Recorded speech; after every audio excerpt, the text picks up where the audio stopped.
Ya, anak-anak selamat siang. Ketemu lagi dengan Pak Yuri dan Pak Aris dalam pelajaran fisika. Belajar biar pintar.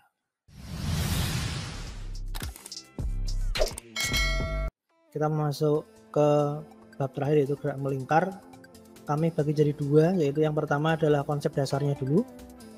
Yang part 1 itu, yang part 2 nanti membahas mengenai gerak melingkar beraturan. Ya, ini kita membahas mengenai gerak melingkar. Kita bahas besaran-besaran dalam fisika yang ada di materi gerak melingkar. Oke, anak-anak, ini peta konsep kita. Untuk beberapa hal yang kita bahas di bagian pertama ini mengenai pengertiannya, kemudian mengenai hubungan antara besaran-besaran di gerak melingkar, atau nanti kita sebut sebagai besaran sudut atau besaran anguler. Ada kata-kata baru ya, kecepatan menjadi kecepatan anguler, perpindahan menjadi perpindahan anguler. Jadi nanti kata-kata anguler itu sama artinya dengan kata-kata sudut. Hubungan antara besaran sudut dan besaran tangensial. Kalau tangensial itu berhubungan dengan gerak lurus. Berikutnya, membahas lebih dalam mengenai gerak melingkar, ini ada yang namanya posisi sudut atau posisi anguler. Kemudian ada kecepatan sudut atau kecepatan anguler. Kemudian ada hubungan antara posisi sudut dengan panjang lintasan. Kemudian ada kecepatan sudut dan kecepatan tangensial. Ada beberapa hal yang baru buat kalian dan ini nanti ada penjelasannya. Contohnya ini. Di sini ada mobil bergerak mengikuti lintasan lurus. Ini trek lurusnya. Dia melewati titik A, lanjut ke B, lanjut ke C. Lurus. Gerakannya lurus dengan arah kecepatan yang lurus ke kanan semua. Nah, kalau garis lurus ini kita lengkungkan, jadi ini ada penerjemahan di sini yang merupakan yang digambar kiri ini merupakan trek lurusnya, arah panah hitam itu penegasan dari kecepatan linear, yaitu kecepatan yang dalam gerak lurus. Kalau trek ini dilengkungkan jadinya seperti ini, titik A di sini, titik B di situ, titik C di situ. Nah, ketika mobil mengikuti lintasan melingkar, tentu saja dia juga bergerak dengan cara berputar seperti itu, mengikuti lintasannya supaya nggak nabrak pembatas jalan. Tetapi di masing-masing tempat itu kita bisa amati bahwa V-nya berubah ya. Yang di titik A itu V-nya ke arah kanan, di titik B V-nya ke sana, di titik C V-nya ke sana.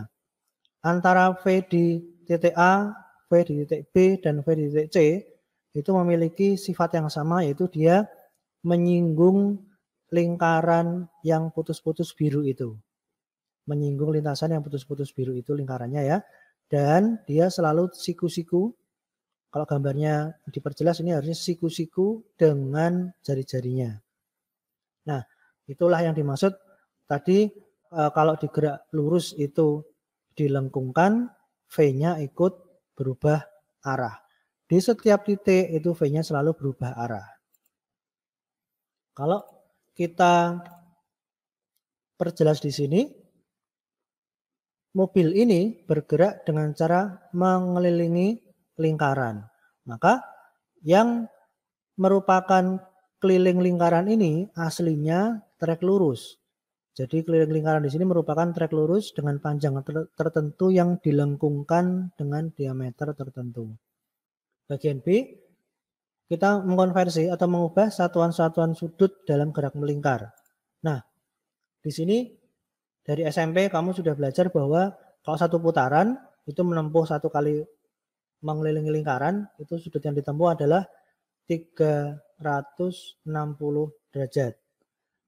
Kalau dirubah menjadi satuan rad atau radian, itu menjadi 2pi. Jadi 360 derajat sama dengan satu kali keliling lingkaran atau satu kali putaran, itu 2pi radian. Nah, ini hal baru yang kalian dapat. Ada satuan radian. Kalau mau kita kembalikan menjadi derajat, maka dengan cara satu radian dengan pengali 180 dibagi pi derajat itu sama dengan 57,3 derajat. Tapi yang bagian bawah ini jarang digunakan sebagai konversi. Kita lebih ke yang atas ya, yang atas ini. Kita sangat sering nanti menggunakan konversi yang atas dari putaran, derajat, radian. Nah, kalau benda bergerak dari A ke B menempuh lintasan yang biru ini, itu berapa kali putar? Seperempat ya. Jadi kalau dari A muter balik ke A lagi itu 1 kali putar. Tapi kalau dari A berhenti di B di situ itu seperempat kali putar atau seperempat keliling lingkaran. Nah, sudut yang ditempuh sebesar theta. Berapakah theta? Nah, kalau seperempat kali keliling itu sudut yang ditempuh tentu saja 90 derajat. Ini siku-siku. Kalau dia berpindah dari A ke B, dia sudah menempuh perpindahan sudut sebesar theta ini tadi. Kita diberikan 3 pilihan untuk mengukur sudut, yaitu cara pertama dalam satuan derajat. Tadi sudah disebutkan 90 derajat. Nah, itu kalau dalam satuan derajat. Kalau dalam satuan putaran, itu sama dengan seperempat putaran. Nah, kalau dalam satuan radian, itu menjadi berapa radian? Jadi kalau dia 1 kali putar itu 2 pi radian, kalau seperempat kali putar itu berapa radian? Nanti tinggal dihitung. Nah, rad atau radian itu merupakan satuan dalam SI untuk menyatakan perpindahan sudut. Ya, nanti dalam semua pembahasan gerak melingkar, jika belum bersatuan radian wajib dirubah dulu menjadi satuan radian. Yang semula derajat atau yang semula putaran semua dibuat ke radian. Nah, mereka bertiga, derajat, putaran, radian itu satuan yang tidak berdimensi.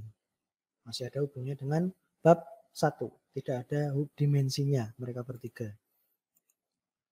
Latihan soal.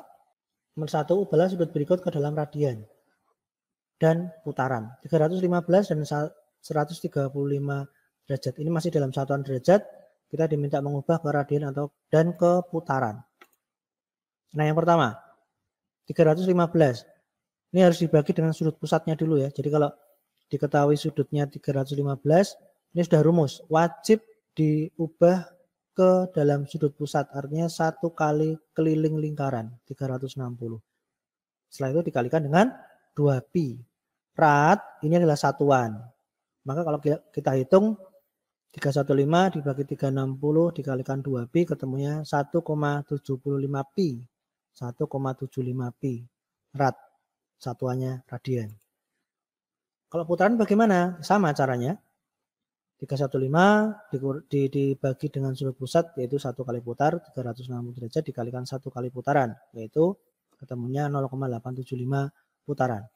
Yang cara ini bisa kita gunakan untuk menyelesaikan soal yang B. Sama caranya. 135 dibagi 360 dikalikan 2 pi radian. Ketemunya ya ini 0,75 pi radian. Yang bawah juga sama, tinggal dikalikan 1 kali putar, ketemunya 0,375 putaran. Kesimpulan.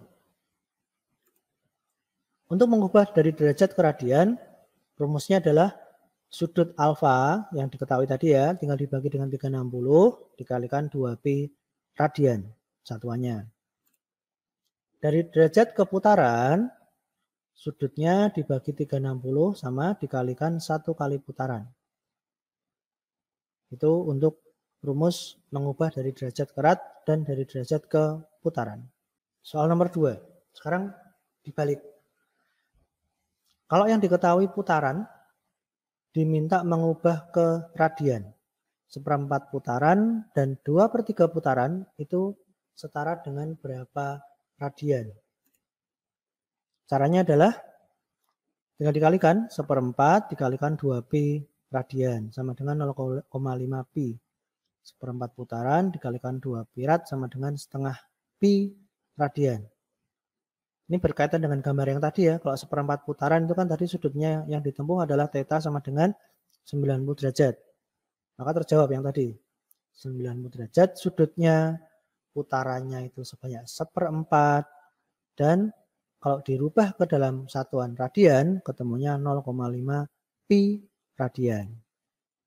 Yang bagian B, 2/3 putaran, tinggal dikalikan 2 pi radian, sama.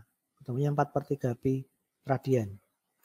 Nah, kesimpulannya, mengubah dari putaran ke radian itu bisa langsung dikalikan dengan bilangan 2 pi. Langsung dihitung biasa. Oke, bagian C. Bagian C, kita membahas mengenai pengertian kecepatan sudut rata dan kecepatan sudut sesaat. Yang pertama, kecepatan sudut rata. Ini namanya omega ya. Omega. Ini omega dari huruf kecil. Kalau yang atau omega, waktu dulu kita belajar tentang resistor atau hambatan, bentuknya beda. Itu huruf kapitalnya yang itu. Yang ini huruf kecilnya. Ya, ini omega. Omega rata-rata atau kecepatan sudut rata-rata, atau nama lainnya adalah kecepatan anguler rata. Jadi kata-kata ini bisa muncul di soal sedikit berbeda istilahnya. Dinyatakan sebagai perpindahan sudut dibagi selang waktu atau delta theta per delta t. Kalau di gerak lurus dulu ada kecepatan rata-rata atau V rata-rata sama dengan delta X atau delta S, menyatakan perpindahan dalam arah gerak lurus dibagi delta T. Nah, ini sama, gerak melingkar mirip dengan itu, cuma di sini diganti menjadi omega dan di sini diganti menjadi theta. Sehingga omega rata-rata sama dengan theta 2 min theta 1 dibagi T2 min T1. Berikutnya, kecepatan sudut sesaat sama dengan perpindahan sudut, sama rumusnya dibagi selang waktu. Perpindahan sudut dibagi selang waktu di situ, di sini juga perpindahan sudut dibagi selang waktu. Bedanya adalah di sini delta T mendekati 0. Kita sementara belum membahas ini anak-anak. Jadi kecepatan sudut sesaat yang menggunakan delta T sama dengan delta T mendekati 0 ini nanti berhubungan dengan notasi limit dan integral dan turunan. Itu materi matematika yang kalian belum dapat. Maka yang ini skip dulu. Untuk yang kelas 10 semester ini kita membahas yang omega rata, yang kotak kiri yang kita pakai untuk materi. Lanjut, latihan soal nomor 3. Sebuah roda berputar menempuh 3.600 putaran dalam waktu 2 menit. Tentukan kecepatan sudut ratanya dalam satuan radian per sekon. Di sini untuk kecepatan sudut rata boleh langsung menggunakan yang diketahui ya, boleh langsung menggunakan yang diketahui. Nah, yang diketahui apa? Yang pertama adalah delta theta-nya. Delta theta, perubahan posisi atau sudut yang sudah ditempuh di sini sebanyak 3.600 putaran. Dan waktunya 2 menit dijadikan detik, 120 detik. Yang ditanyakan adalah omega rata-ratanya berapa. Maka langkah pertama yang kita lakukan adalah wajib satuan putaran dirubah dulu menjadi satuan radian. Ini perintahnya, ubah dulu dari putaran ke radian. Delta theta sama dengan 3.600 putaran dikalikan 2 pi radian. Ya, ini wajib ya dirubah ke satuan radian. Sehingga ketemunya delta theta sama dengan 7.200 pi rad. Nah, setelah mendapatkan data delta theta di sini, langsung bisa dimasukkan omega rata-rata sama dengan delta theta per delta T. 7.200 pi dibagi 120 sama dengan 60 pi radian. Penting untuk kalian ingat, lebih aman ya, pi-nya tidak usah dihitung. Biarkan dalam bentuk notasi pi. Biarkan pi-nya ada di situ utuh, tidak usah diapa-apakan. Lebih gampang kita menghitung tanpa mengubah nilai pi. Posisi sudut sebuah titik pada tepi roda dinyatakan dengan persamaan ini. Theta sama dengan 3T kuadrat plus 5T plus 2. Persamaan. Jika theta dalam rad dan T dalam sekon, tentukan posisi sudut pada saat T sama dengan 1 dan T sama dengan 3. Kemudian kecepatan sudut ratanya dari jangkauan tadi, T1 detik sampai T T 3 detik itu berapa. Nah, diketahuinya persamaan ini, theta sama dengan 3T kuadrat plus 5T plus 2. Delta T-nya atau waktu yang dipakai di sini 3 min 1, jadinya 2 sekon. Yang ditanyakan adalah theta pada saat T detik, dan yang B adalah omega rata-ratanya berapa. Nah, di sini kita masukkan satu-satu. Saat T sama dengan 1 sekon, angka 1 ini kita masukkan ke persamaan yang di sana. 3 kali 1 kuadrat ditambah 5 kali 1 ditambah 2. Ketemunya theta 1 sama dengan 10 radian. Berikutnya saat T sama dengan 3 sekon, angka 3 dimasukkan ke sana. 3 dikalikan 3 kuadrat plus 5 kali 3 plus 2. Ketemunya 44 radian. Itu theta 1 dan theta 2 masing-masing nilainya sekian. Pertanyaan A terjawab. Nah, sekarang yang B. Yang B, kita gunakan data di jawaban A tadi untuk menjawab berapakah omega rata-rata. Itu sama dengan theta 2 min theta 1 dibagi T2 min T1. Kita tinggal masukkan 44 dikurangi 10 dibagi 2. Langsung ketemunya 17 radian per sekon. Nanti kita akan membahas mengenai percepatan sudut rata-rata. Kalau yang di gerak lurus itu ada A sama dengan delta V per delta T. Nah, di sini di gerak melingkar itu ada alfa atau alfa rata-rata sama dengan delta omega per delta T. Nah, sesuai dengan yang diketahui, pasti kalau kita membahas mengenai delta omega, tentu saja ada omega 2 dan omega 1 ya, tinggal dikurangkan. Alfa rata-rata sama dengan omega 2 min omega 1 per T2 min T1. Hitung biasa. Yang berikutnya, percepatan sudut sesaat. Perubahan kecepatan sudut dibagi selang waktu. Pengertiannya sama, plek.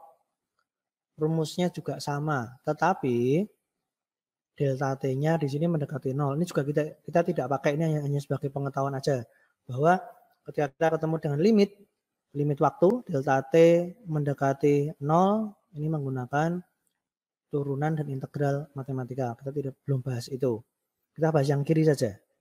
Ya, tadi di bagian kecepatan sudut rata-rata ikut, tadi kan ada ya, omega rata-rata sama dengan theta 2 min theta 1 di situ dibagi delta T. Ini juga alfa rata-rata sama dengan omega 2 min omega 1 dibagi T2 min T1. Ini ikut bahannya. Contoh soal nomor 5. Kecepatan sudut sebuah titik pada tepi roda dinyatakan dengan persamaan omega sama dengan 12 T plus 4.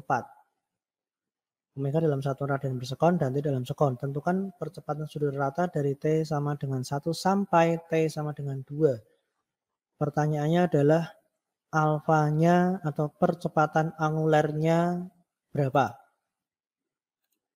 Diketahui persamaan omeganya sama dengan 12T plus 4. Delta T-nya sama dengan 1. Alfanya berapa? Kita tinggal masukkan seperti tadi. Saat T sama dengan 1 detik, maka tinggal dimasukkan 12 kali 1 ditambah 4. 16 ketemunya. 16 radian per sekon. Saat T sama dengan 2 sekon, dimasukkan ke persamaan yang ini, 12 dikalikan 2 ditambah 4. Ketemunya 28 radian per sekon. Jika kita bisa hitung alfa rata-rata sama dengan, tinggal dimasukkan. 28 dikurangi 16 dibagi 1. Ketemunya 12 radian per sekon kuadrat. Bagian E, hubungan antara besaran gerak lurus dan gerak melingkar. Nah, di sini ada gambar lingkaran.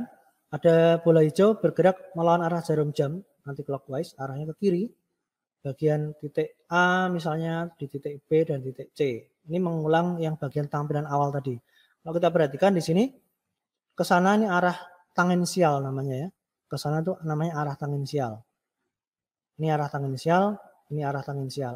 Arah tangensial itu apa? Arah tangensial adalah arah yang selalu menyinggung lingkaran dan tegak lurus dengan jari-jari lingkarannya. Di sini ada notasi AT, itu namanya percepatan tangensial.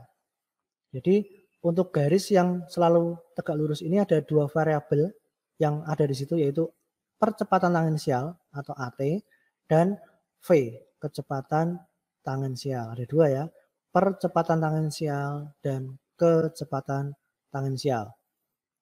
Kemudian ini adalah R, jari-jarinya. Nah yang ini AS itu adalah percepatan sentripetal. Kita akan bahas ini di part 2. Nah, kita membahas mengenai hubungan antara besaran di gerak lurus dan gerak melingkar.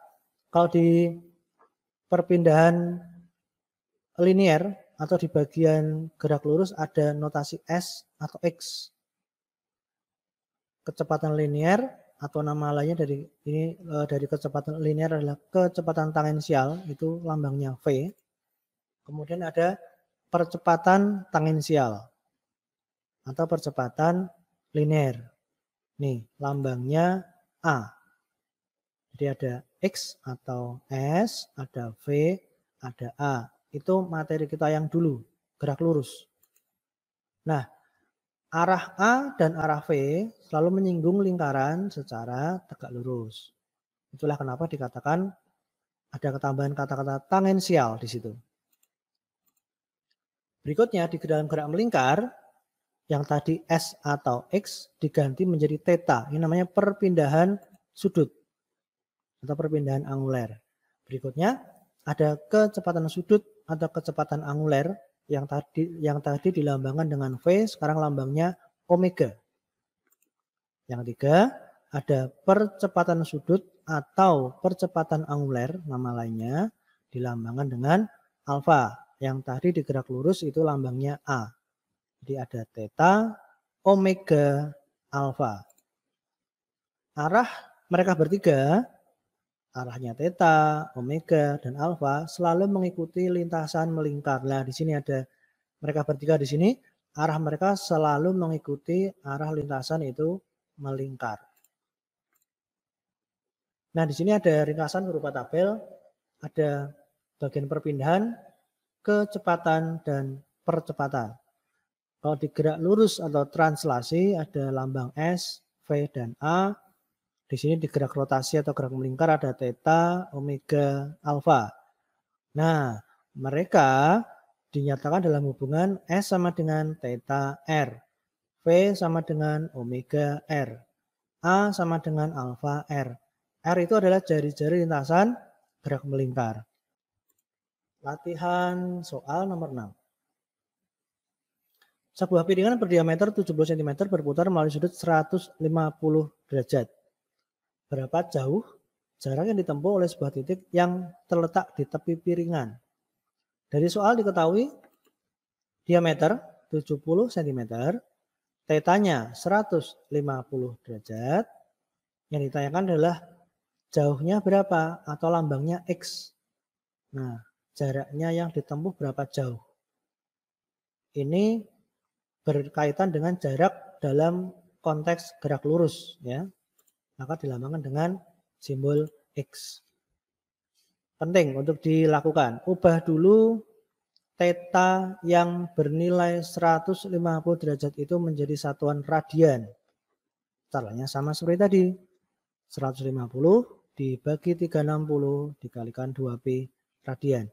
Ketemunya sekarang berubah. Yang kita pakai tidak lagi 150 derajat tetapi 5/6Pi atau 5Pi per 6 radian. 5Pi per 6 radian. Kita masukkan rumusnya X sama dengan theta kali R. Dengan dikalikan biasa, 5Pi per 6 dikalikan 35 sama dengan 29,16 Pi cm. Kalau Pi-nya dibuka 3,14, ketemunya 91,6 cm. Sebuah benda dengan poros tetap sedang berputar dengan kecepatan anguler 10 radian per sekon. Nah, ini Pak Yuri menggunakan kata-kata kecepatan anguler. Tadi ingat ya, kecepatan anguler nama lainnya adalah kecepatan sudut. Lambangnya omega. Satuannya radian per sekon. Dan percepatan anguler. Jadi yang pertama tadi kecepatan anguler 10 radian per sekon dan percepatan anguler 2 radian per sekon kuadrat. Hitung kecepatan tangensial dan percepatan linear sebuah partikel yang berjarak 30 cm dari poros. Diketahui omega ada yaitu 10, kemudian alfanya ada yaitu 2 dan R 30 cm jari-jarinya. Yang ditanyakan adalah V-nya berapa dan A-nya berapa. Langsung dimasukkan V sama dengan omega kali R. Tinggal dikalikan aja. R-nya dirubah menjadi meter ya, dari 30 cm menjadi 0,3 meter. Ketemunya V sama dengan 3 meter per second. Yang berikutnya A, langsung dimasukkan A sama dengan alfa kali R. 2 dikalikan 0,3 sama dengan 0,6 meter per sekon kuadrat. Itu adalah percepatan linearnya. Ya. Part 1 yang sudah kita lewati, materi menganalisa besaran-besaran fisis dalam gerak melingkar itu selesai. Next, di part 2 kita membahas mengenai gerak melingkar beraturan. Oke anak-anak, materi selesai. Sekarang saatnya kita masuk ke kuis. Seperti biasa, nanti jawabannya langsung ditulis di kolom chat. Soal kuis.